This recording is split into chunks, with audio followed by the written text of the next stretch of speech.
What's up, everybody? Welcome to the Tony's Picks Look Ahead show here with yours truly, Vegas Out, ready to break down here some February 7th action on Saturday. Of course, we're going to get into some Super Bowl Sunday action here. Great Super Bowl weekend we have ahead of us. How can you guys not be excited? Last football game of the year, so to speak. We won't have it here till about September, so let's enjoy it, right? This is the final game here. Let me 1 second. I'm just putting something in, and we'll get into all of the action here. We have fights we're going to talk about. We have what do you call it? Fights, of course. We're going to talk about NBA and college hoops. Plenty of that as well on the slate for tomorrow. I'm excited for this weekend. I don't know about you guys. An interesting Super Bowl matchup this year. Seahawks and Patriots. I'm going to get deep into that. That is going to be at the end of the show. Fight picks at the end of the show. We're going to get into hoops right now. Wizards and Nets will be the first game. Before I get into this one, though, do me a favor, like and subscribe here. Click the link as well in the description. Takes you to Tony'sPicks.com where our best bets are. Really excited, like I said, for this slate. Let's get into it, guys. It's Wizards and Nets. When I look here, pulling this one up 1 second.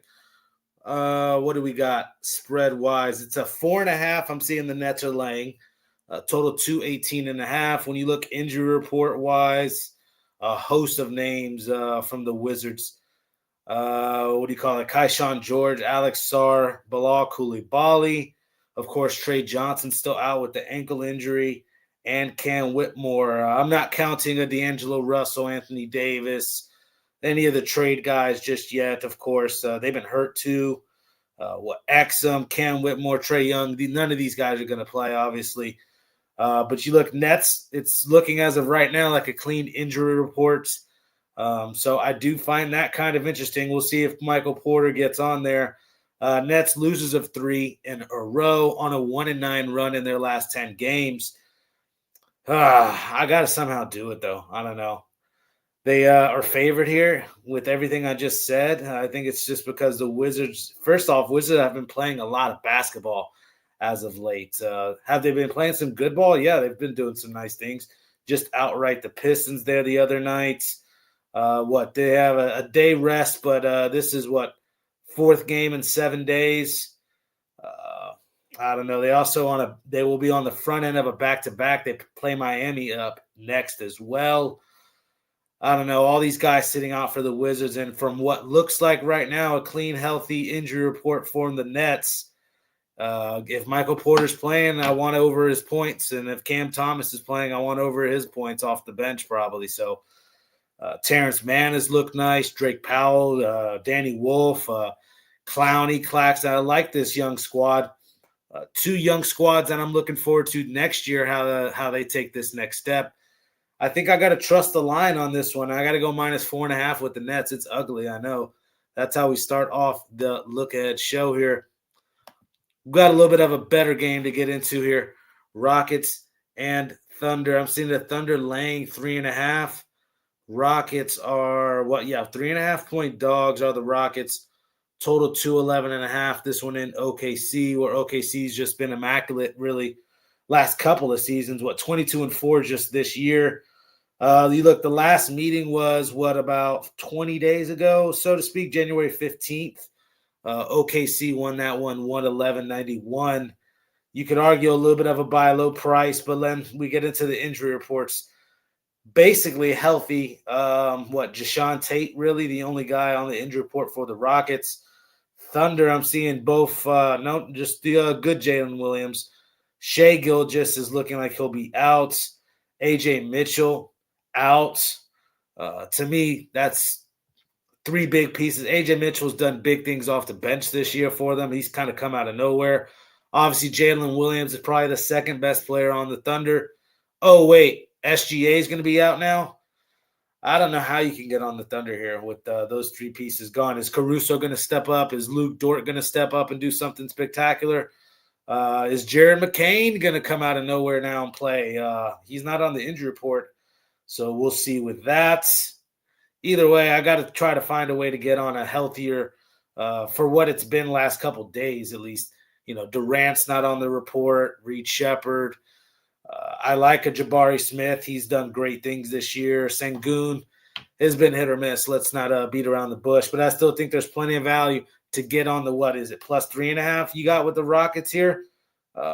Give me the Houston Rockets here to get this one done, possibly outright there.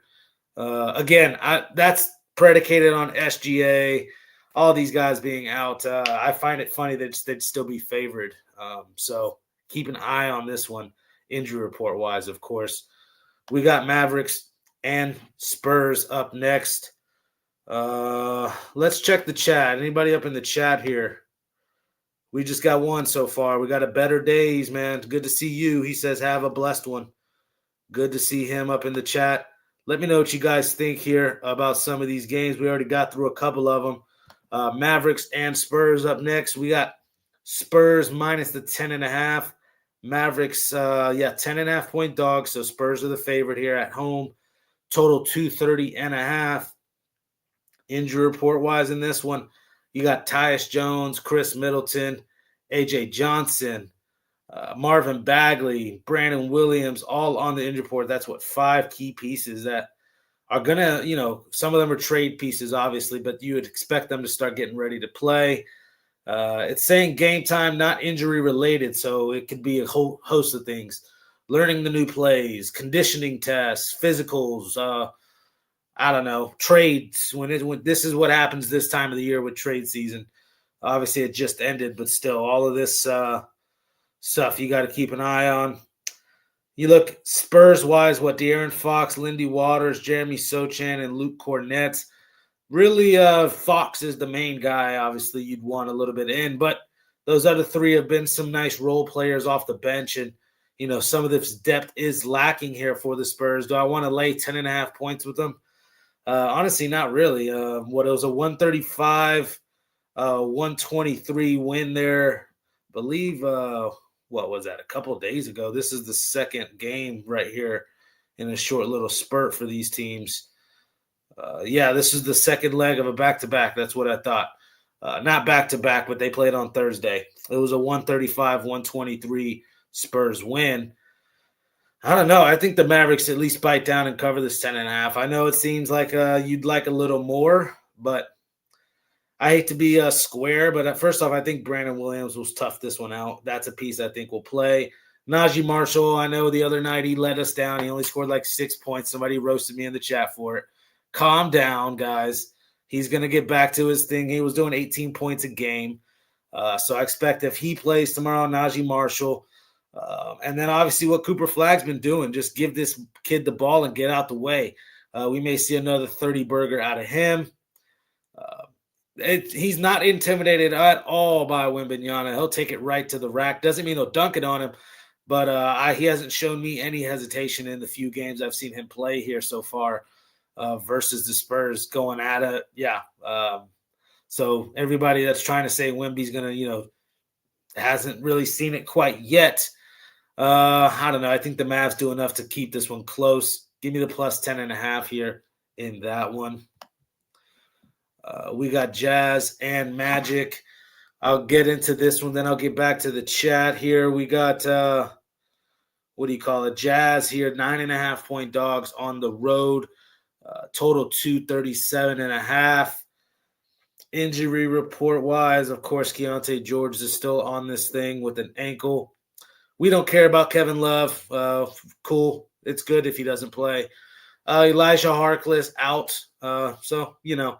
Not too many pieces out. We hope Keontae George obviously can play. Huge perimeter piece. The best scorer probably.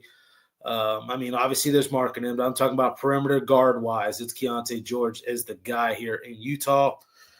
And then Franz Wagner and Colin Castleton. Can't even count Colin Castleton at this point. He's been out for the longest of times. And Franz Wagner has too. Well, it's been about a week at least. I don't know. Magic did step up there the other day. Was it yeah, man, my days are all messed up. This was a Thursday night when they got it done for us there against the Nets. We did kind of lean there. It was a net spot the way I looked at it.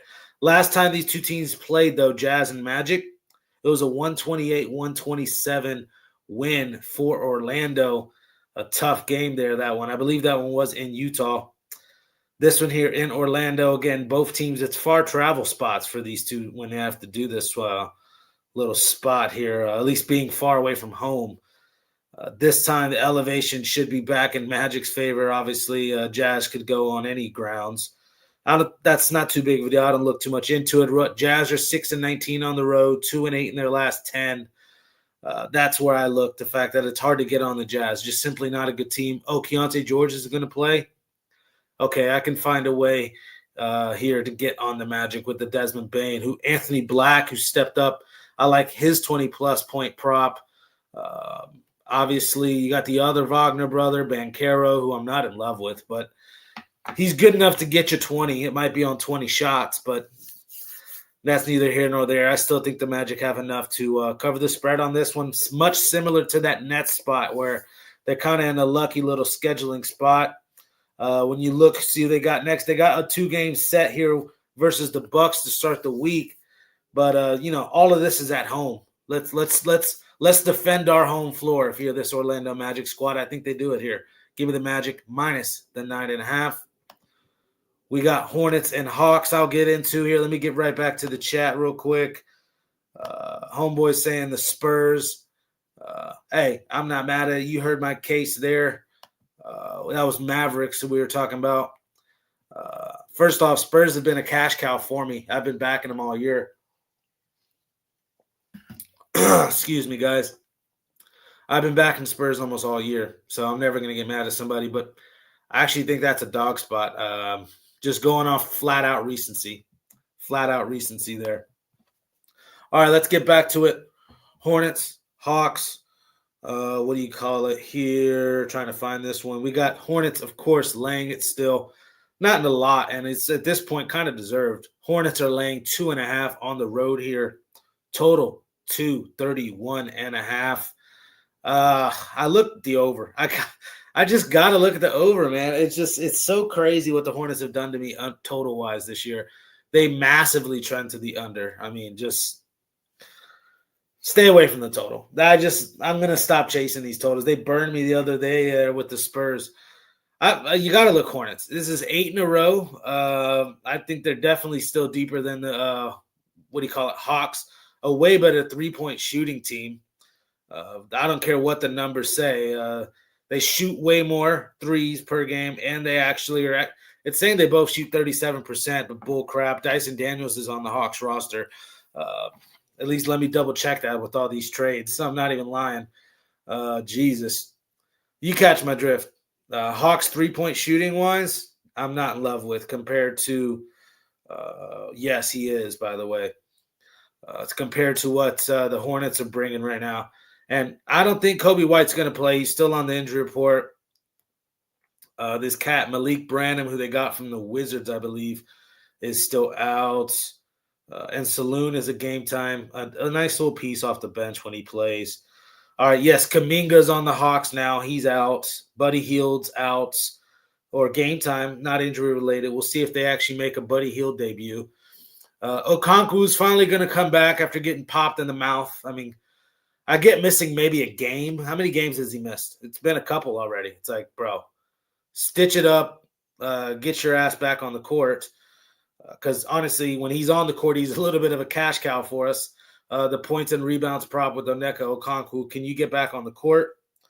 Gabe Vincent, they got him from the Lakers. I mean, guys, this trade deadline stuff, you're lying to yourself if you know all these rosters right now off the top of your head. Let's just be real. I still like the Hornets. Like I said, just this win streak, it's making it really obvious, really easy. You should have been on the Hornets maybe 5 games ago, and you should be on this streak just at this point, just rolling it over. Thank you. Oh, minus 2.5? Thank you. Only thing that worries me is people are probably doing that. And yes, the Hawks could ruin everybody's parade. But again, I actually like what the Hornets are doing. I get why they're getting on this winning streak. Starting 5 that's playing kind of this positionless, long guys. I mean, Concanipo is like a 6'6", 6'7". LaMelo 6'7", 6'8". That's your main ball handlers. Hornets are Brandon Miller is another 6'9", 6'10", who's playing the 2 guard. I mean, they're dangerous. What are they on the standings? I believe they're right there. Let me get off this Hornets bandwagon. Yeah, they're 10th in the East in the play-in as of right now. So look out for the Hornets. Are they going to make a little bit of a run in the postseason? We'll see. But this is very nice what they're doing here. Yeah, like the Hornets. We got Nuggets, Bulls in this one. What do you see here? Nuggets minus the 5.5 on the road. I did see this one move. It was at 4.5. So plenty of Nuggets money coming in so far. Total 231.5. Again, Nuggets on the road here laying 5.5. You got the injury report here. Christian Braun, Jokic, Spencer Jones, Peyton Watson, Cam Johnson, Aaron Gordon, Tamar Bates, all on the injury report. A couple of these guys are game times. Cam Johnson, Jokic, and Braun. The rest of those guys looking to be out. So that's like 7 guys on the injury report. Again, keep an eye out for that with the Nuggets. It's to be expected, though, at this point. They've been mixed matching this roster and still finding ways to get it done. The Bulls here, Jalen Smith, Trey Jones, Josh Giddey, Zach Collins has been out for a second. So, yeah, those 4 are out. Again, letting go of Kobe White like that, I don't know. I don't know where to begin with this one. The Bulls have actually dominated a little bit of ATS-wise and head-to-head the last, what is it? I think they've won 6 out of the last 8 head-to-head, the Bulls or something like that. I mean, the last time out, it was earlier this year, 130 to 127, the Bulls got this done. Both teams on a 3-game losing streak. I hate to say this line or this phrase that I use, I got to trust the line. I just think the Nuggets are the better with everything that's gone on, especially if Jokic just announced to play, which this line is indicating he's probably playing tomorrow. Even if he doesn't, I still would lay this 5.5 with the Nuggets, put it that way. I'm not looking at betting on the Bulls right now, how they just blew it all up. A history of doing that. We all remember Krause there in the late 90s blowing up the last dance, as they say. It's the same thing. They're going to blow it up no matter what. They don't know how to win, Chicago. The Cubs don't know how to win. Take that one World Series out they got in like 2016. They don't know how to win. The Bears don't know how to win. What's it been since 8? No way I'm betting on Chicago. Sorry. Give me Denver Nuggets here in this one, minus the 5.5. All right, guys. We got Warriors, Lakers. Let me pull this one up. Give me 1 second. Lakers, what? Why is this doing this? Lakers minus the 3.5. That's what I was seeing. Total 222.5. When I look at this one here, injury report wise, of course, Curry's still on it. Both the Currys. Porzingis is now on the Warriors and still on the injury report. And now Podziemski, who had himself a nice little night the other night to redeem himself, so to speak. He had been getting roasted really by everybody, including me. Not a big Brady Podziemski fan, but he's on the injury report due to an illness, so keep an eye on that. Doncic is on the injury report now, so they can't seem to have Austin Reeves, Doncic, and LeBron on the court at the same time. Super frustrating. One second, guys.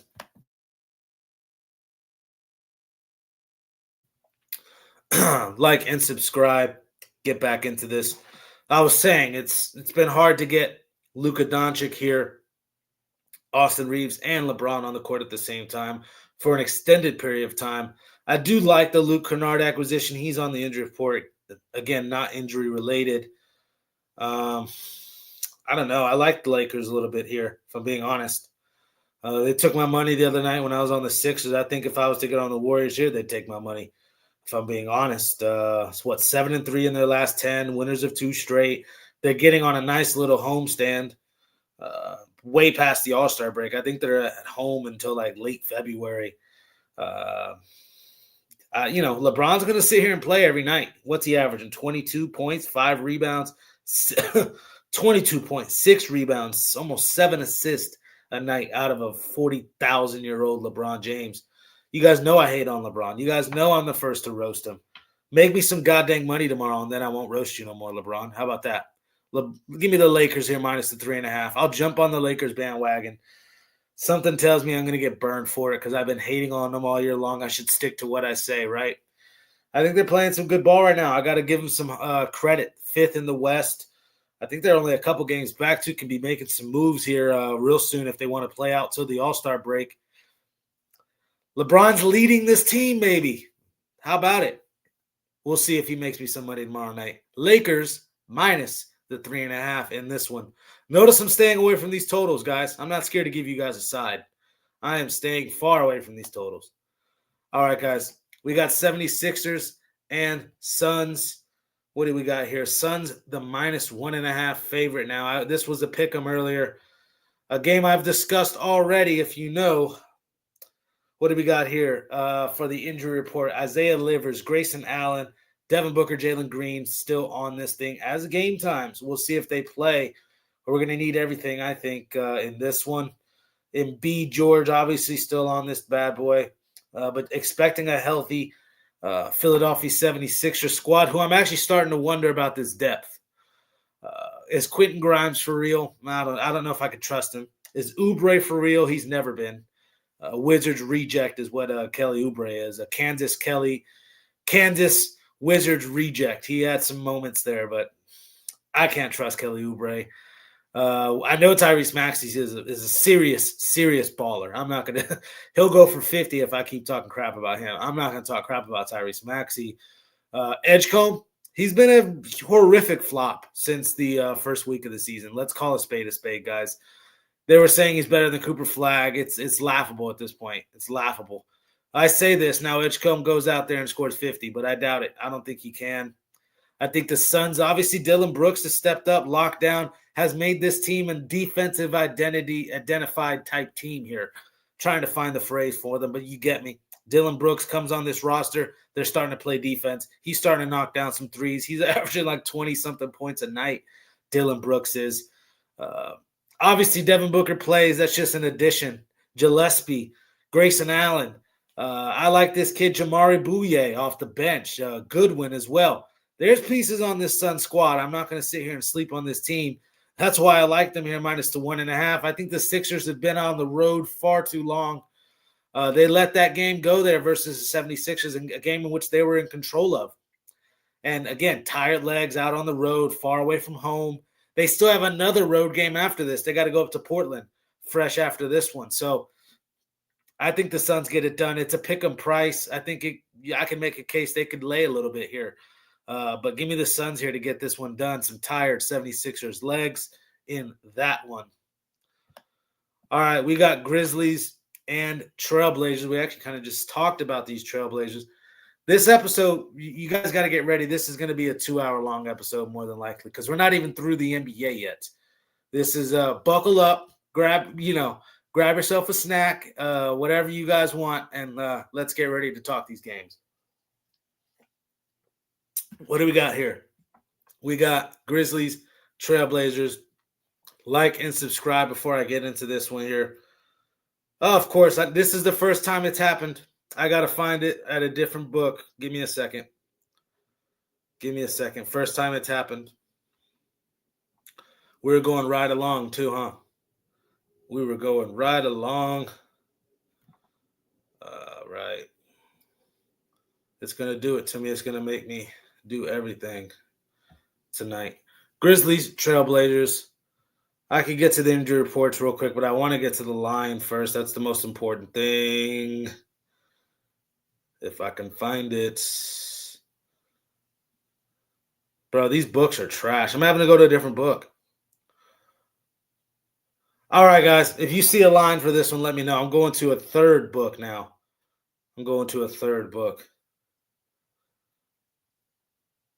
Okay, I see 7.5 Memphis Grizzlies. Total 233.5. I hate to do that to you guys. Normally it doesn't happen. But again, that's why you got to have these multiple books. Again, 7.5 for the Memphis Grizzlies. Total 233.5. Memphis Grizzlies are 7.5-point dogs here. So let's get into the injury report here. Ja Morant, of course, still out. Ty Jerome, Brandon Clark, Zach Edey, Kyle Anderson, Aldama, Kentavious Caldwell-Pope, who's a bit of piece that I like to back here. Already not wanting to look the Grizzlies' way with all these guys on the injury report that are listed as out, too. It's not even game time. You look, Avija's out. Okay, that sucks. But Chris Murray, Matisse Thybulle as well being out. Shaden Sharp being game time. We'll see if he plays with those other names being out. I don't see Drew Holiday. Let me make sure he didn't get traded for you guys roast me. He is still on the roster. That's what I thought. But that's how hard it is with these trade deadlines. Yes, Drew Holiday still on this roster. Okay, cool. Jeremy Grant. Yeah, I like it. There's two pieces there. Obviously, the big kid, Klingman, is nice. Hopefully, Sharp can go. He's averaging 22 points a night. I don't know. I don't want to lay 7.5, though, with the Trailblazers. No, thank you. I get it. It's gruesomely ugly with the injury report that you see with the Grizzlies. I think they made us money, though, the other day. And it was this similar. It was against the Kings. It was against the Kings the other night. I get it. It's the Kings and the T-Wolves that second game as well. So that this would be 3 straight. Don't get me wrong, but I think you're getting 7.5 points. I know it's a mixed match roster, but they've been doing it kind of all year anyways. 11th in the West, just fell out of the playoffs. I think, hey, whoa, we're not in the playoffs anymore, guys. We got to do some work to get back into – teams want to make the play-in. I know you guys don't like talking about the play-in and shit, but I think the Grizzlies want to make the play-in here, and they show up. Plus 7.5, I like it. Cavs, Kings in this one. 12.5, the Cavaliers are laying here on the road. Total is 235, I'm seeing. Injury report-wise, Mobley, Strus still out here for the Cavs. And then James Harden and Dean Wade are game times. We'll see if Harden finally makes his Cavs debut. I doubt it. Let me try to predict when he'll make his Cavs debut. I mean, I'd hope tomorrow. Like, why not? Against a crappy Kings team. But is it going to be Monday versus the Nuggets? I almost fade the hell out of the Cavs if they go and decide to do that. We'll see if this is a spot they finally play James Harden. We'll see how if there's enough basketballs to go around here with him and Donovan Mitchell on the roster together. That'll be interesting. When you look at the Kings injury report, though, just to get back on track here, DeAndre Hunter, nice acquisition. I thought that was a great pickup to get. But, hey, going against his former squad here, so that'll be interesting if he does play. He's a game time with an eye injury. Sabonis back on the injury report with a back injury, of course. And Keegan Murray on the injury report as well. Both the Murray brothers have been on the injury report here as of late. I don't know. I don't want to lay 12.5 on the road, but look at how the Kings have been. What are they? I think losers of 11 straight. You look 9-17 at home this year. Losers of 10 straight, 11 straight. The Cavs are 8-2 in their last 10. Winners of 2 straight. Last time these two teams played about 2 weeks ago, it was a 123-118 win for the for the Cavs. That was when the Kings were on their feisty mode. I don't know. Sabonis is not playing. It's like if they don't have Sabonis, feisty mode Kings are not there. I mean, I don't know. It's hard to get on the Kings here. I know it's a lot of points on the road. Somebody may get on the Kings, try to make me look foolish. It's all predicated on if Harden makes his debut. If Harden makes his debut, they're going to absolutely beat the living crap out of the Kings. And it's going to have people thinking Harden is the greatest thing since sliced bread. Let me just put it that way. Harden plays, live bet. I mean, whenever, I don't care if you're out at the car wash, you're freaking, whatever the hell you're doing, find a way to place a bet on the Cavs if Harden is announced that he's going to make his debut. If, he's not, they could be in coast mode, and the Kings plus 12.5 is live at home. Hate to do that to you guys. But again, this is a look ahead show. I got to give you guys what I literally think, and that's what I think in that one. Like Harden's debut, they're not going to go out like chumps, put it that way. All right, guys, let's move on into college basketball. That was 30 minutes I gave you guys of NBA action. I mean, come on. I need some talk in the chat, guys. I need to know what you guys think about some of these games as well. Let me know if I'm wrong, if I'm right, if you agree, if you like, if you don't. Like, subscribe, comment, like I said. What do we got here? Nebraska and Rutgers College Hoops Edition here. We all know Nebraska's been rolling along this year. Great team. Rutgers, the complete opposite, right? I'm looking at trying to find a way to get on Rutgers here. I'm like, screw Nebraska. Absolutely screw them. They are getting a little bit healthier. At least Mass should be in, the big man. I don't know. I don't like laying this much points here. I think they're starting to get a little bit fool's goldish. You could say this is a bounce back, though. You know, they haven't played since Sunday, that Illinois loss. But look at who they got next up after Rutgers on Tuesday night at home. Oh, Purdue Boilermakers. This is already another look-ahead spot. Rutgers gets nobody's best shot. Everybody overlooks Rutgers. Look at what they did last time. They got absolutely bludgeoned by UCLA. This is a sneaky get on. They did this to me earlier this year with Oregon, even though Oregon's proven to be disgusting this year. But still, Rutgers is one of these teams, man. You can't blindly just fade them. I need Sonny in the chat. This is Sonny's team here. Sonny's a big Nebraska guy. Let me know what you think, Sonny. I'm on Rutgers here. I think this is a flat spot for Nebraska. I know it's supposed to be a bounce back. They might bounce back and whoop up on them in the first half. Rutgers finds the way to crawl back in. I mean, I could argue we would need 15. It's at 12.5, so maybe slight value. That might be Sonny in the chat. Let me check here. It's not. It's Sir the Boss. I'm not even mad at it. What's up, Sir the Boss? He says, laying it with the Lakers and Hornets. He says, and Denver. So I think we're agreeing on all of those. Little three-teamer. Let's go, Sir the Boss. I'm not mad at that at all. Let's get back to what I was talking about real quick. Nebraska, Rutgers. I thought Sonny would be in the chat. It's all good. No hate, Sonny. Hopefully you watch this later on. I got to get on Rutgers here, though, bro. Just letting you know. Too many points. Nebraska look ahead to the big-time showdown with Purdue at home. So it's this time of the year where these good-time, big-time colleges, they're gonna whoop up on the conference opponents, but not necessarily cover. You know, they're going to go out and win 80-70. They're going to go out and win 75-66 or something, you know. And I'll take the, I think 12.5 with Rutgers. Yeah, give me that. All right, I won't rant as long. I got to give you guys some quicker picks or we'll be here for 3 hours. I don't like doing that to you guys either. We got Wisconsin, Indiana. I don't want to lay anything with Indiana as well. As long as my boy John Blackwell's in the game, yeah, I think he is. As long as he's playing, yeah, I'll be on Wisconsin. That cat can straight up ball.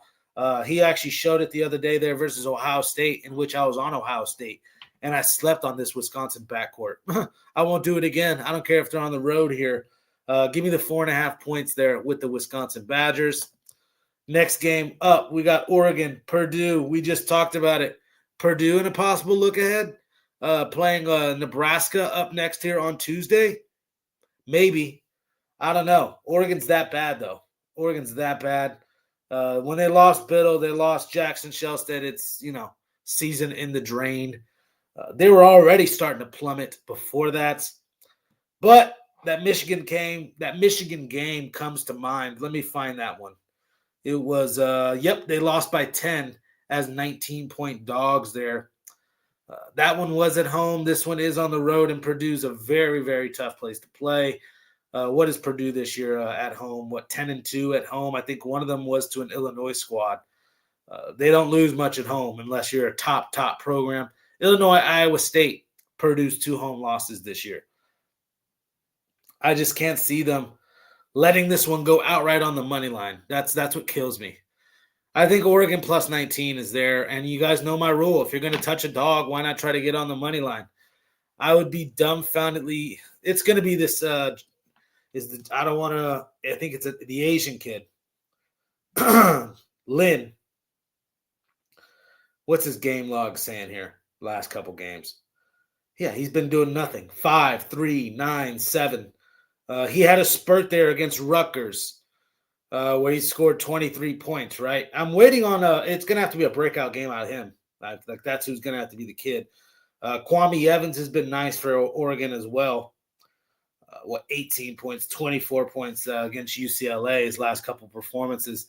So obviously we'll work it to him, 6'8" forward who can kind of do it all. What's Simpkins done as of late, this cat? 16 points, 15 points, 12 points, 8 points. Need about that out of him. I mean, there's enough pieces for me to get on Oregon. I hate to do it. We're going to fade Nebraska. We're going to fade Purdue. And we're going to try to find a way to get on those two smelly, ugly dogs and get all those points. Nebraska, Oregon, two-teamer if you want. Of course, sprinkle on the money line because I'm crazy and I'm radical and I want to see some amazing things happen to my bankroll. So give me Oregon in that one. All right, I'll be quick with this one. Another Sonny special. Unfortunately, we don't have Sonny in the chat. It is what it is, but he loves Central Connecticut, and so do I. Central Connecticut's been a little bit of my cash cow this year. They only let me down one time, and then I've been on them the rest of the way, and it's been nothing but green cash moolah. Let me get you a line before I start talking too high on this team. I do believe they're laying a bit here versus Wagner. I believe it's a revenge spot as well. They dropped it. I think that was the game that let me down. This one's going to be a boatload to find. Give me a second. I'm going to have to type this thing in. Yep, I'm going to have to type this one in. All right. Central Connecticut. Central Connecticut. Bro, these books, man. These books don't want you to. There it is. Okay. 5.5 they're laying, which is, I'll lay that right now. Total at 137. Just stay away from it. I don't touch totals almost at this point. Yeah, I like Central Connecticut. Again, revenge spot from what I believe. That was the last time out. No. They took care of business. It was, I think it was Lemoyne that took care of Central Connecticut. So no revenge angle. But again, 62-55. That was January 29th, about a week ago. There was Central Connecticut got it done. That's what it was. It was the spot that bounced me back. So again, talking a lot about past, but what is it? 37% from three, 37th in the country in free throw percentage. Meanwhile, Wagner's 208th in the country in free throw percentage. I like this versatile Central Connecticut squad, 6'7", 6'8" forwards that can handle the rock, positionless type basketball squad they have. Wagner has that one big 6'8" cat that can shoot it a little bit as well. Other than that, I find Central Connecticut to have the better talent. So again, trust the line at home. -5.5 has got to be where I'm at here with the Central Connecticut Dukies here, Blue Devils in that one. All right, we got Cornell and Columbia. Another one that's going to be fun to find. Ivy League. Shout out to Brown +14 there, by the way. I didn't give that one out. I didn't talk much college basketball, but a lot of people were trying to hump Yale. No, thank you. Columbia here -1.5. Total is going to be high, of course, 170.5. These two teams, last time out, it was Columbia's 104-99 win, a game we talked about. Columbia's seniors finally got over the hump, took the monkey off their back, and beat Cornell. Cornell had beaten them 9 straight times before that. Totals have been flying over. What is it? 104-99, like I said, last time these two teams played. 170.5 is a total. I think you can't put this thing high enough. You guys know what I already think about Cornell, the number 1 3-point shooting team in the country. They're going to jack up as many threes as they possibly can. They're number 5 in the country in 3-point field goal percentage. So it's not like they're just jacking these things up and missing them. Again, a great free throw shooting advantage as well, over 100 spots in the ranking advantage. 110th to 215th in free throws here leans to Cornell. All the true shooting numbers, turnovers, offensive rating, all point to Cornell. The problem is Columbia beat them last time out. This Columbia squad's now at home, and they're going to use the defense a little bit. I still think they're going to have to shoot and do, what they did last game to keep up with Columbia. I do believe that one went to overtime as well. I think Columbia plays some defense. I still think the total goes over. Don't get me wrong. But they get those few key stops, and they get Cornell a little too reliant on the three-pointer. Columbia gets those easy twos, and 4-3, 4-3. That's how they play it for a little bit. And Columbia gets the win here. The problem is, 5.5? No, it's 1.5. That's what I thought. 1.5. That's why I like, they win the game. I like that. I'm not mad at that. Definitely see, again, this senior squad rip the monkey off their back, finally beat Cornell. They know they can go out there and beat them again here. I like the over, though, too. So there's a two-teamer for you. Columbia and the over in that one. All right, we got another game to talk about. Ole Miss and Texas. Texas laying the 9.5. You guys know I really don't talk about totals too much. I know I just gave a total out, so screw this total. I like Texas, though. Lay it. Just clearly right now the better team SEC-wise. Sean Miller has done some nice things in his first year at Texas. This kid, Dalen Swain, averaging 18 points a game. He's been scoring, 30 points, 28 points, 26 points these last 5 games, really. Got no problem going to a prop with him. Of course, you got the other big guy here, Volca Titus. I like this Texas squad. I think they can get it done. Again, we'll be laying it here with them. Can't trust Ole Miss after they let me down the other night. Who was that up against? It was ugly. Ole Miss laid an egg. It was up against Tennessee. I think similar type spot here. I'm not going to trust Ole Miss for a second. Texas here, big, minus the 9.5. All right, we got Oklahoma State and Arizona. Can Oklahoma State do it again here with another upset? I think they're facing clearly the much better team here. Arizona, 22-0, number 1 in the country. Obviously beat BYU outright in BYU. I don't see Oklahoma State doing this twice in a row. Let's just be frank. Again, Arizona's laying 20.5 here.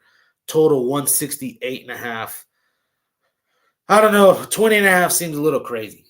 Let's just be real. It seems a little crazy. I know Oklahoma State, they've been on a little bit of a run too. I think they won the other game before that as well. They beat Utah. Kansas State. There's some solid wins. They've lost to Iowa State twice. Again, we would have been on BYU. I gave BYU out. Wound up not betting it myself, but I gave it out. Which, when I give out losers, I'm going to tell you guys, I was on BYU versus Oklahoma State. Did not see that happening. I can't see Oklahoma State doing it here. Sorry. So put it that way. That's money line, though. That's, just talking straight outright. I think Arizona, you got to look who Arizona plays next. Let's just be real. Arizona plays, they got to go to Allen Fieldhouse on Monday night and play those Kansas Jayhawks. Yeah, I don't want them right here. I don't want to touch minus 20-something with Arizona. Just with that in mind, the fact that, they got Kansas on deck. What's a huge, top 10 matchup that's going to be. And again, Allen Fieldhouse, impossible place to play. Hate to talk about a look-ahead spot and really have that be the reason why I'm on Oklahoma State, but that's how I'm looking in that one. Grab all those points you can with the Oklahoma State Cowboys. And a team that, you proved me wrong versus BYU. Fine, now go make me some money. Go make me some money here, plus 20 versus Arizona. We got Alabama. We got Auburn. We're sledging through this college basketball slate. We're not even nowhere near done here. I'm trying to find this one again. SEC action. Alabama, Auburn. When you look here, Auburn, the 2.5-point favorite, total 174.5. Completely agree with this line. This kid Hall from Auburn will be the best player on the courts. Keyshawn Hall, yes, big-time player. 20-something points a game this kid's capable of. 21.5 he's scoring. Pettiford has been nice. Overton has been nice. Is Jovic back because he was hurt for a second? Yes, he is. 8 points the other night. He did score 23 there versus South Carolina. I get it, it's South Carolina. But he's just another 6th, 7th guy off the bench for Auburn that I like. I think they're the better team. I'm not in love with this squad, Auburn here. Again, absolute zero defense played. What are they in the country? 267th in the country. If I'm being honest, Auburn's not much better. 277th in the country in defensive rating. Both of these teams not scared to play at a fast pace. Total obviously this high for a reason. You guys know what I would think about Alabama. When I see Alabama, we just take over blindly at this point. It's been treating us well. Why are we going to stop? Again, second in the country in three-point field goal attempts. Doesn't mean they make them. 123rd in the country in three-point field goal percentage.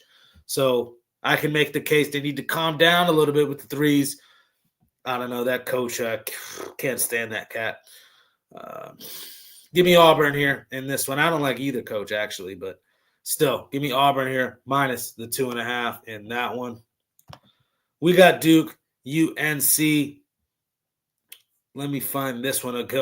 We know this is a great matchup here. Great classic rivalry game. ACC. Let me find it.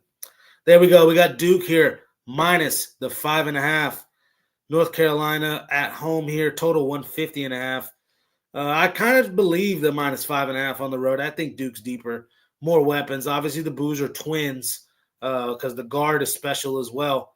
The big guy can do it. The guard can shoot it. Obviously, Caleb Evans. These guards for Duke are huge. Not Caleb Evans, Isaiah Evans, Caleb Foster. These guys are big-time guards. And then Kamanea is another big wing. I think Duke's deep. I think Duke's really deep. I don't like this cat too much that's getting all this hype. What's his name again? Caleb Wilson. Way too much hype behind this kid. Seth Tremble, what do you call it? He's been all right as of late. 9 points, 5 points, 16, 18, 12, 10, 13. I mean, for North Carolina to be in this one, you're going to have a 20-plus point performance out of Seth Tremble. I might talk the crap about Caleb Wilson. He's going to be a top 5 pick, top 3 pick in the draft for a reason. He's going to score his 15 to 25 points a night here in college. I don't know. I don't think the juice is worth the squeeze with him. I think Duke's deeper, the better team. I got to trust the line even on the road. Duke minus the 5.5 in this one. We got Illinois, Michigan State. And I'll be quick with this one. We had Michigan State here as the 1.5-point favorites. Not necessarily sure I should agree with this line. I think Illinois should be the favorite, much like Michigan was. Tough place to play, don't get me wrong. I'll argue, though, the guards, this cat from Illinois, Wagler, and Jeremy Fear is a great freshman guard matchup. I could argue it's a wash. Then you look at the front court, Illinois holds the advantage, just like they do just against about any team in the country. Illinois' front court, again, the Ivasic brothers and David Makovic are 3 NBA talented bigs. I don't know how they're going to do necessarily at the next level, but they're going to get their shot, put it that way. I like Illinois this year. They've been a team, I got it back. Again, even on the road, plus to 1.5, I got to look that way. Just simply deeper. I think, again, Wagler and Fears is going to be a wash. Both guys, much like the Elliot Cadeau and Jeremy Fears matchup. Again, I hate to keep comparing it to a Michigan spot, but it looks just like it. Again, Michigan State back at home versus another top 5 opponent. I don't know if Izzo has the actual horses this year like he's had in the past. Let's be real. Izzo's had better teams. To let that kid go, Trey Holloman, go to Louisville. Not to Louisville. He went to NC State. Trey Holloman, big-time guard last year. He could have had him right alongside Jeremy Fears. And now you got 2 guys, one to maybe even come off the bench and run your offense. He needs more help, Jeremy Fears. That's what I look at. I don't think Kohler and the other big guy for Michigan State is enough. I got to look at Illinois here in this one to get it done, plus the 1.5 in that one. We got Houston, BYU. Let me look here in this one. BYU is the -1. Whoa, BYU is a plus 1.5 dog. And actually, I see it. Again, the Arizona game comes to mind. Another top 5, top 10 opponent here in Houston. I believe I tried to step in front of Houston with UCF. No, thank you. That blew me out. Again, I calls it like I says it. That was disgusting. I think Houston shows up here. The Bansa and BYU is going to get everybody shot this year. All the money they spent NIL-wise, all the hype that's been around DeBansa. We'll see again if the juice is worth the squeeze with him. I don't think it is. I think these guards finally start playing a little bit better. They did last time out. What do you call it? Kingston Flemings with 18 points. It's really been him. Every time I look at the score sheet for Houston, it's been Kingston Flemings leading the team in scoring, right? Uzan, what did he go? 12 points. He did go 5 for 7 from the floor, but what? 2 for 4 from 3. Sharp, 0 for 3 from 3. 3 of 9 from the floor. Just need better out of him. Just need better out of Emmanuel Sharp. He is a better player. That's why I'm not roasting him. I'm just like, I know the dude's better than what he's playing. You know, how he's playing. It's just Emmanuel Sharp can go 15, 20 points any given night. And they got to figure it out. This backcourt has to figure it out because they need to score 45 points a night between the three of them.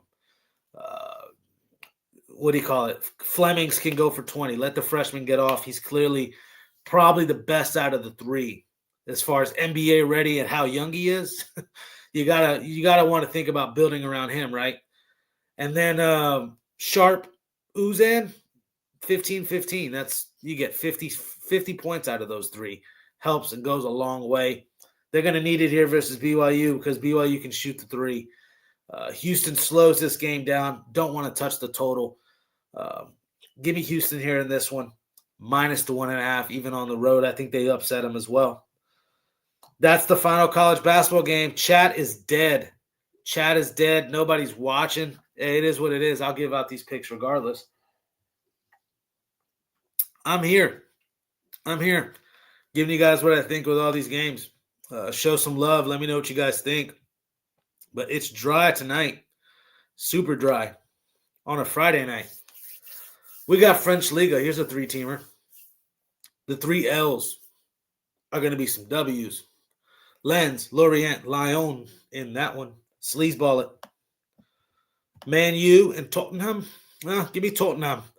Tottenham's gotten it done here in the last couple of times, I believe. Let me pull this one up because I believe the last 5 meetings, Tottenham has not lost. So, double chance, all that type of crap you want to look at. I'll get you an actual line in this one. No, I won't. Books are acting stupid. I like Tottenham in that one. Oh, wait.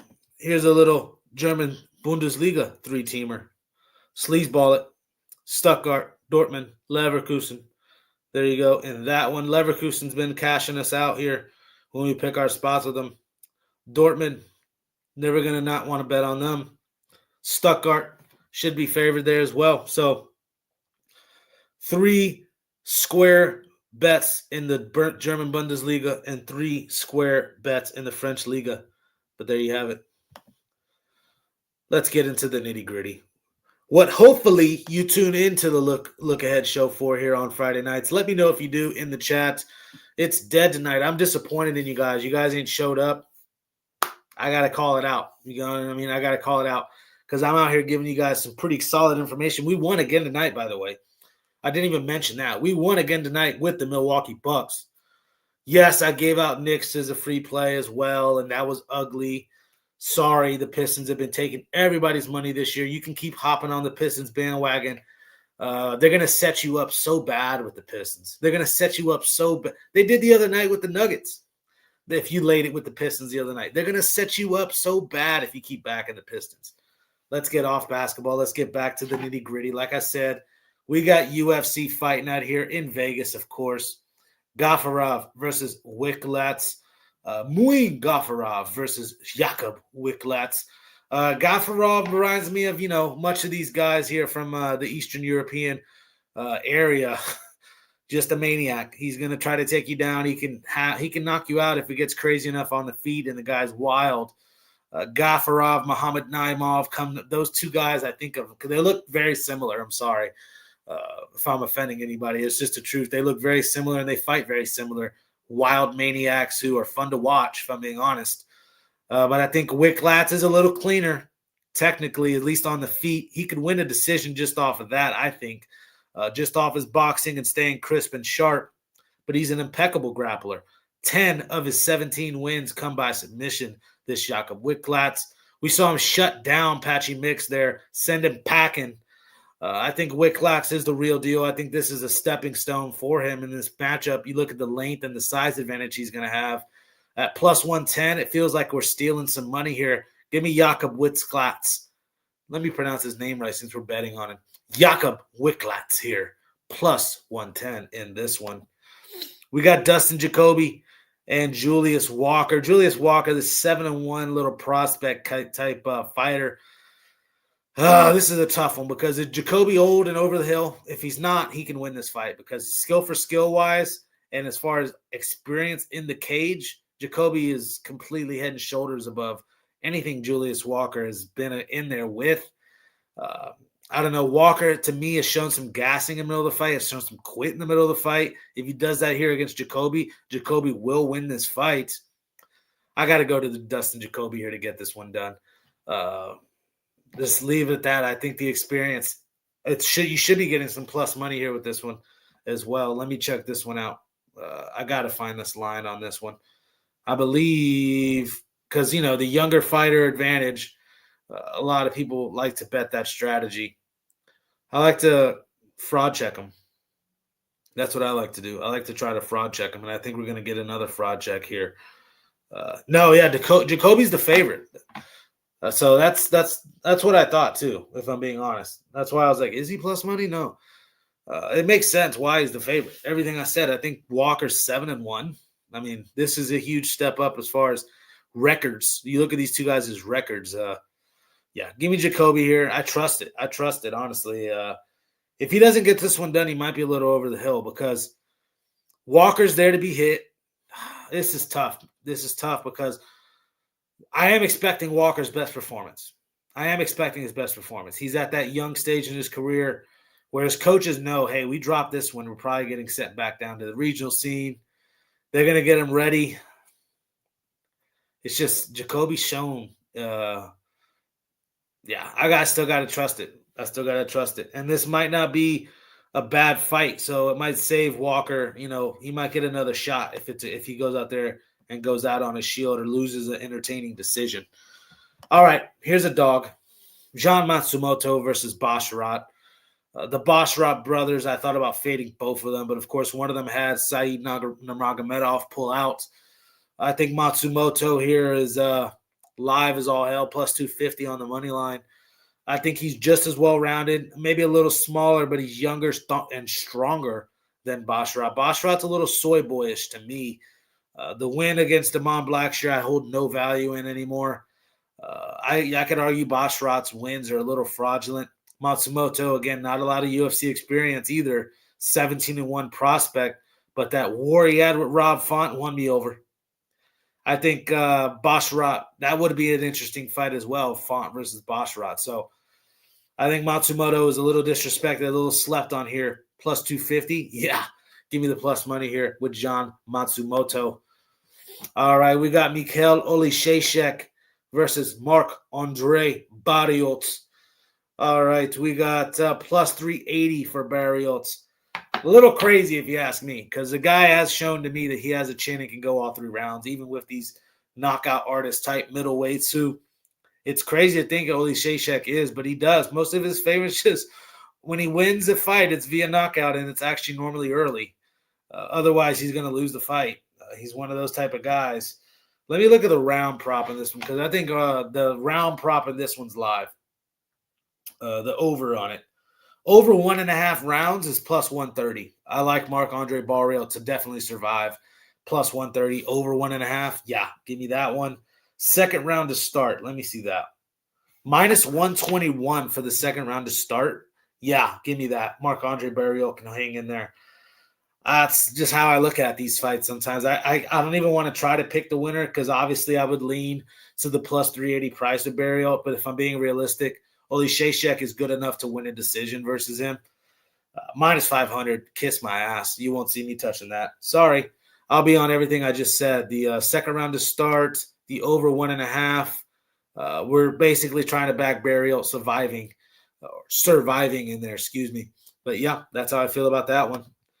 All right, we got Jalston Almeida versus Rizvan Kuniev. Man, this Kuniev's a big son of a you-know-what, man. I saw him at the weigh-ins. This cat's huge. It's two physiques, though, that are different, man. You got one guy that's this big tank. I mean, Kuniev's the size of a freaking fridge. He's this freaking wide. Almeida's this tall, sleek, slender, lean heavyweight. Don't get me wrong. He's a big son of a you-know-what, too. Almeida's not going to be able to go in there and just wrestle this cat like he's done with everybody. That's what makes this fight interesting. Obviously, the experience advantage goes to Almeida. Almeida loves the front tee to takedown, loves the front knee to takedown. That's going to be adjusted on. People are going to start realizing that. I think Kuniev is live. I don't have the balls to bet it. This is heavyweight action. Anything can happen. I'll be short and sweet. That's how I feel about that one. It's going to be an interesting one. It's not no easy test for Almeida. Let me look at the Almeida by decision prop as well, because let me check that out. Almeida by decision, or this one to go the distance. Let me look at that, because that's what I really see. Almeida struggles a little bit. I'll be very surprised if Almeida gets finished. Let me see. Because the price says one thing. You know what I mean? The price would get me on a over 1.5 at -136. So I'm not mad at that. Fight to go the distance, yes, +185. So there's some value in that. Fight outcome, okay. Second round to start, -200. So a lot different than the one I just named, right? I think there is value on, what do you call it? Just not value, but fight to go the distance +185. This one. Two heavyweights that are grappler heavy, really. Somebody better not get subbed, or I'm going to be pissed. And the guy who I see doing the sub would be Kuniev. I know it sounds crazy. Let me check that out. Because this one I'm just shooting off the hip because it's heavyweight. I probably won't touch this one. And if you win on this one, show some love, because I'm trying to get you on Kuniev, as you could tell. Because what's the submission prop? Submission prop for Kuniev. Of course, I can't find it. Fight outcome. No. Method of result. There we go. 20-1. 20-1 by submission for Kuniev. I get it, Kuniev. I don't know. To me, that's... Now, it has me looking at Kuniev's record again. Give me a second. I'm going to spend a while on this fight. I'm sorry. I'm going to spend a while on this fight because something's a little off on that to me. Kuniev, is this fight even going on? Okay, there we go.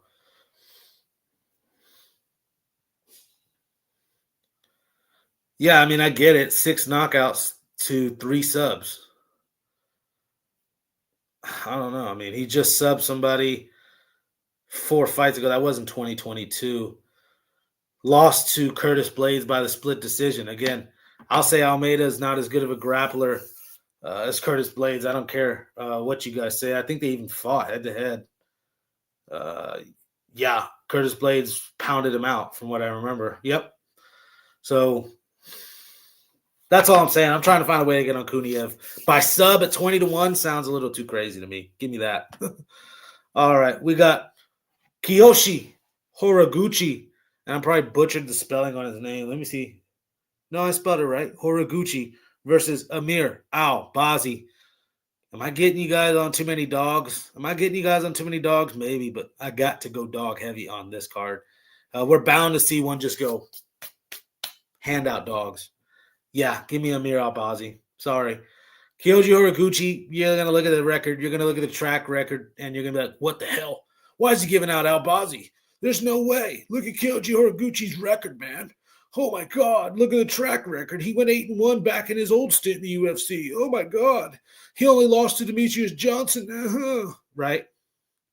Sorry. Al-Bazzi's only 3 years younger, so he's not much younger. But in his MMA career, he is 17-2 compared to, I think, a 35. And it's a lot more fights Horiguchi's had. Let me pull that up before I sound stupid. Yeah, 35-5 is Horiguchi compared to 17-2. You're almost talking twice the experience.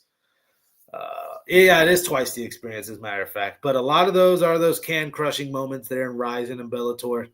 These guys show up to the UFC and they get exposed. Patchy Mix just comes to mind, not to talk too much bad about him because I don't think he got that great of a shot. He got 2 fights, but that comes to mind, man. Gaethje had his rough patches. He had to really, really earn it in the UFC. Michael Chandler has been a fraud from Bellator. I mean, let's not make it seem like these Bellator guys come over here and start dominating in the UFC. Eddie Alvarez was, 50-50 fighter. He did win the belt, but it was a 50-50 fighter for the most part, a Bellator guy. So I think Horiguchi is falling in the lines of that. Albazi still on a title chase. The Kai Kara France win was, a little controversial, but I thought he actually did squeak that one out. The Brandon Moreno fight showed he has to get the striking better. Don't get me wrong. I still don't like Albazi's striking. I think he goes out there and robs this Horiguchi guy, and Horiguchi's a grappler. So that's what makes this fight interesting. It's 2 grapplers going at it here. But Albazi is the better wrestler of the 2 and is going to control who's on top in this fight and win these scrambles. I like Albazi here pounding him out, winning. That sounds so wrong. I like Albazi with ground and pound. Doesn't sound much better. Still, to get this one done, ground and pound all the way to a decision. Wish this was a 5-round fight, but we're getting 3 rounds, and I think Albazi gets it done via decision here in this one. All right. We got one more fight to cover, and then, yes, I will talk about the Super Bowl. Guys, we're an hour deep. I told you this one will be a long one. But we got Mario Bautista versus, I hate to disrespect this cat. What the hell is his first name again? Vinicius. That's right. Vinicius Oliveira. I know a lot about this Vinicius Oliveira. Okay, 23-3.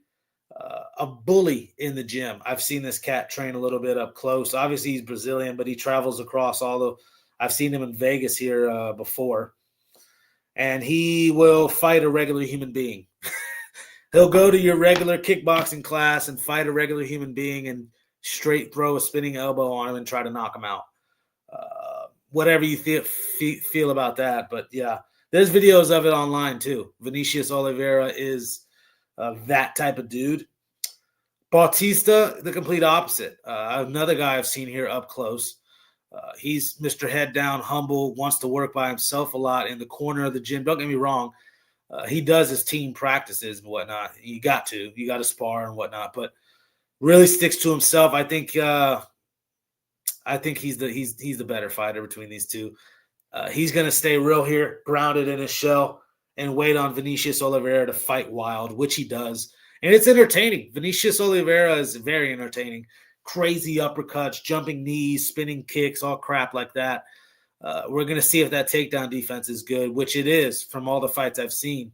But it's, Mario Bautista has a pace and cardio advantage. Not a lot of people realize. Yes, a lot of people said he lost that Jose Aldo fight. He may do the very same thing to Oliveira here. Put him up against the cage and, sniff out a decision. Bautista minus 150 is the pick. I just think there's more ways for him to win the fight.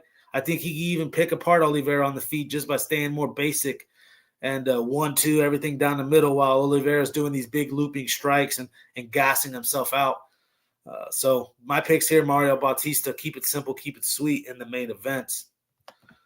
All right. We got Sonny in here. What's up, my man? He said, appreciate you doing your thing for us. Man, what you think about this Rutgers-Nebraska game? I just think Nebraska's in a look ahead, man. They got Purdue up on Tuesday, and that's a big one. So I liked Rutgers plus the points. I was hoping to get 15, but we're getting 12.5, Sonny. And he's on Skurs. He's taking his Skurs tomorrow. I see it. Uh-oh, little battle. I can't wait for Sunday. I'll be back, guys. Sunday I'll be back to talk about it. But I didn't forget. I had to save the best for last. I had to save the best for last. So I'm not going to see you until after this game. Seahawks and Patriots. Again, look ahead show will be back on Sunday night. There'll be a live reaction pretty much after this Seahawks-Patriots Super Bowl and a breakdown of Monday's card. But before we get into any of that, let's talk about this game, guys. The defensive advantage to me goes to the Seahawks, but now we have this Evil Mori guy out.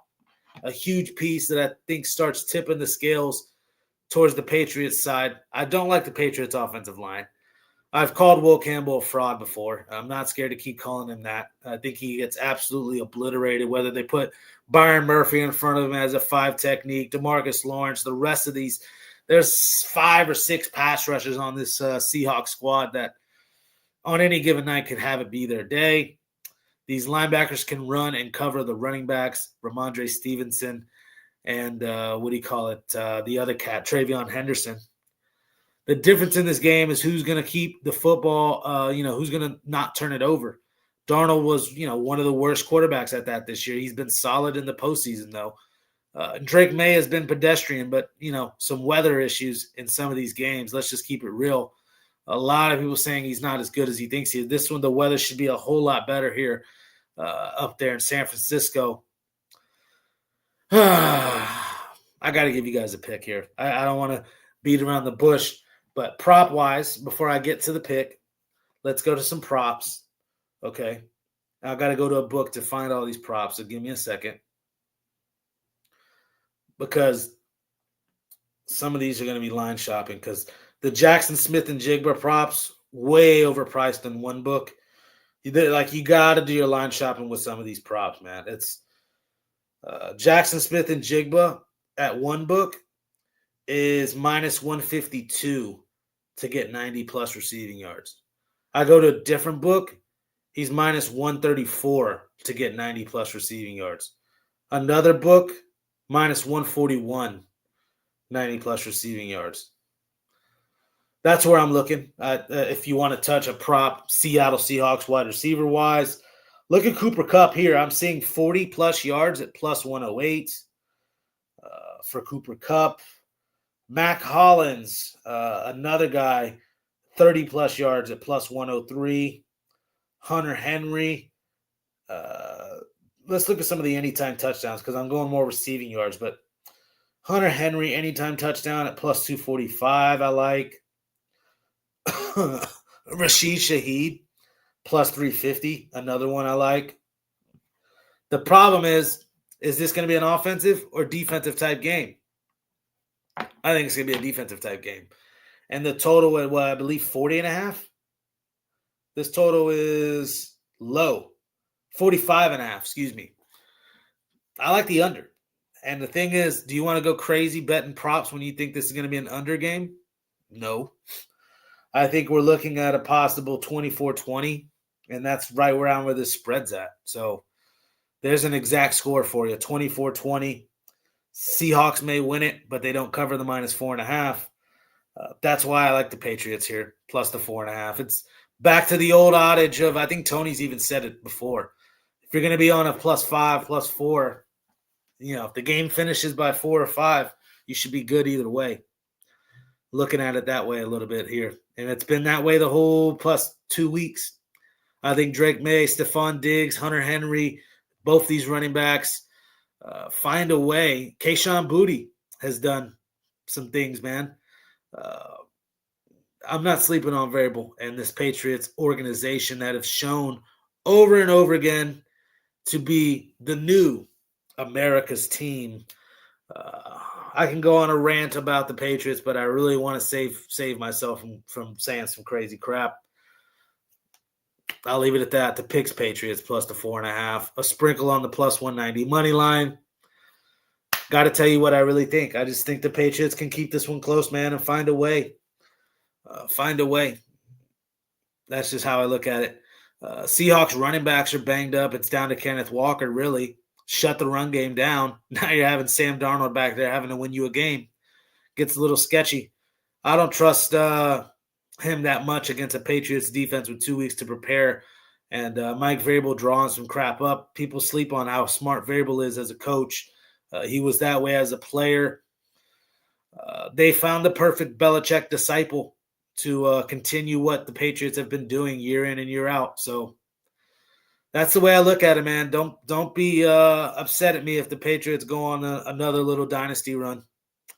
They may be one and done as well. They might get got and eventually figured out, but I think they're setting it up for the Patriots, man. Let's just be real. Patriots plus the 4.5 and the plus 190 money line in that one.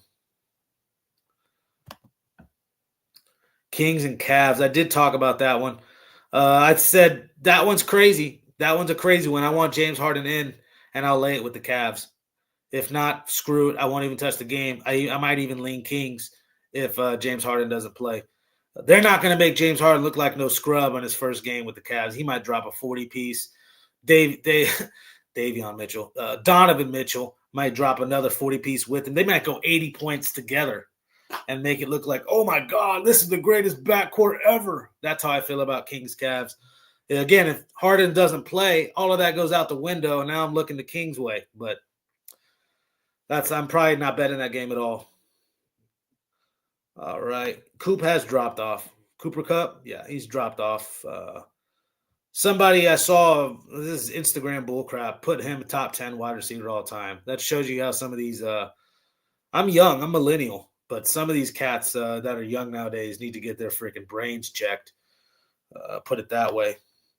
These kids are too mature and level-headed, won't be looking ahead after 2 straight losses. He's talking about those Cornhuskers. Yeah, that is a very good point. And this kid, Ryan Mask, the big 7-footer or the big guy for Nebraska's back now. So he says, I ain't got no clue. I'm just been there for the fun of it, right? Yeah, we'll see, man. I'll definitely check out that Nebraska Rutgers game. I gave you guys the Super Bowl pick.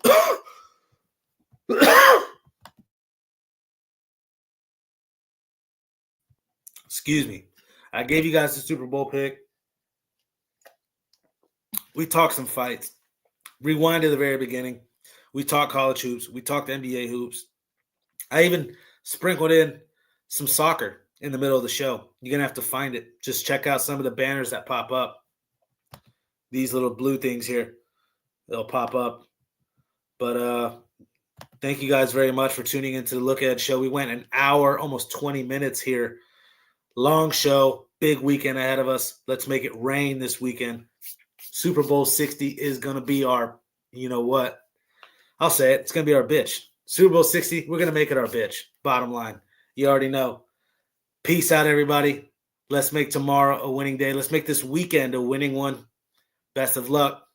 Peace.